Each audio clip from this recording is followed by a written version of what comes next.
Hey friends, and welcome back to my channel. Now, in last time's video, we talked about formatting a musical script, and right at the end I mentioned something about Sondheim, and that was that everything is in the service of clarity. So I just wanted to talk a little bit more about Sondheim's golden rules and what I've been able to learn from Sondheim to make my musicals better. So let's jump into it.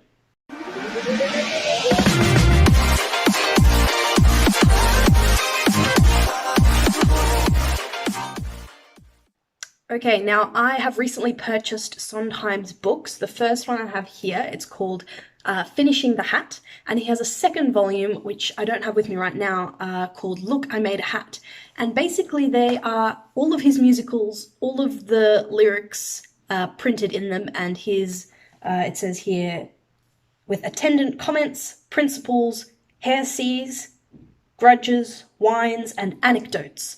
So all of his kind of thoughts about what he's written. So I'm starting at the start, 1954, the first one is Saturday Night, but at the very beginning he mentions his what I call Sondheim's golden rules. I don't know if that's what he calls them, but we're just going to take a look and I'm going to talk to you a bit about these rules.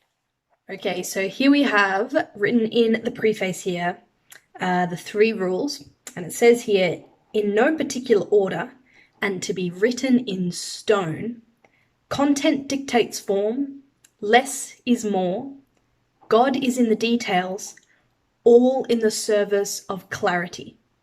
So there are 3 things, all in the service of clarity.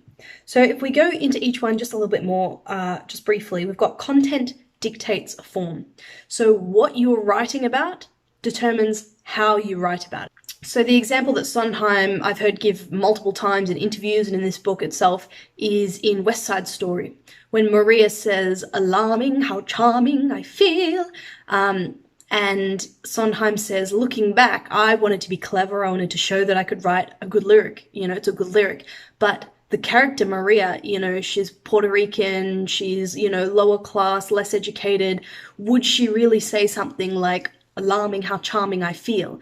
Probably not." So he says that it's important to look at the characters, who they are, what kind of words they use, how they would speak, and to use that information to inform how you write.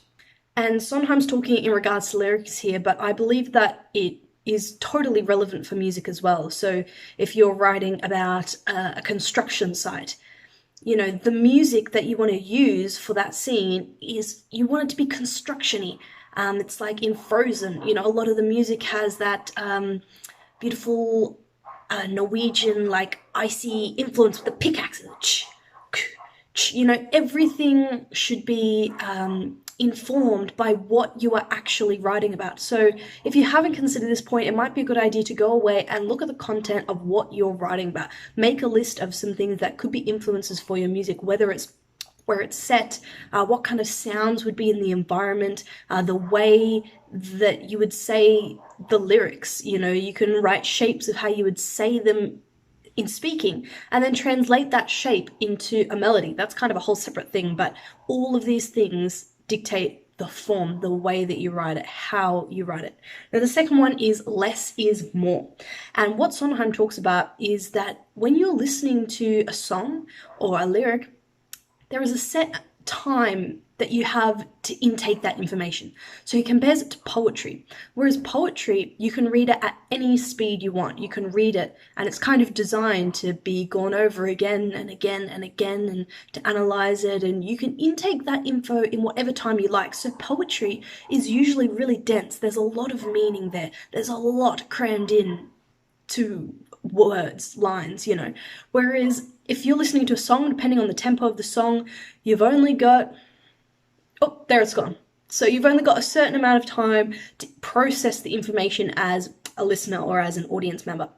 So if you try and cram too much into each line, the audience is going to miss it. Not because we're underestimating the audience, like the audience is pretty good, but it's just kind of like a physics thing, like they've only got so much time to process so much information. So don't worry about putting too much in there. It doesn't have to be too dense. It doesn't have to be pumped full of stuff. Sometimes beauty comes in simplicity, and the ear hears something that's crisp, and then it's, it's just great. So don't worry about being simple or having less, because less is more if it's done right. So it's got to be done well. And the third point is God is in the details. And this comes down to, when you do less is more, make sure that the less is detailed. And it's all sorts of little things. So don't just worry about the end word of each line and going, okay, I've got to rhyme A, B, B, A, whatever. It's not just about the last word of a lyric or a line. It's about the whole line. It's about how it feels. It's about how the consonants run off each other. It's about, can you include any internal rhymes within the lines? How can you paint a picture using the line? There's so much artistry and so much craft within the line itself, as opposed to just that end word that you want to get to rhyme. So God is absolutely in the details, and all is in the service of clarity. And I really, really love this. And this is the most important part that has helped me the most. And I love the word service. So all of these things are in the service of clarity. They should be serving clarity. And the whole point is that you want to tell this story, right? So if the audience, it's not clear to them, then it's kind of like, what's the point? Yeah, it can be arty and it can be all, ooh, but if it's not clear to them, then there is no point. You want to get across this story. So it's really important that everything is clear and that you really read over your scripts and read over your lyrics as a first-time listener. And I know this can be really, really hard when you've spent so much time with a script to see it with fresh eyes. So sometimes it can be a good idea to get other people's information or to get people to read it and say, did you understand this? Did you understand this? That is a really important thing to ask. Did this make sense to you? And to try and go back in and see, how clear can I make it? How clear can I make it? So this has been Sondheim's golden rules. Content dictates form, less is more, God is in the details, all in the service of clarity, which for me is the most important thing, I would say. And this has really helped me. There's been so much more useful information in these books as well, so I definitely recommend them. Let me know down in the comments what your golden rule is. Do you have one thing that kind of overarches everything that you do, that you go, as long as I'm doing this one thing? Maybe you have 3 like Sondheim. Let me know. I'll see you next time.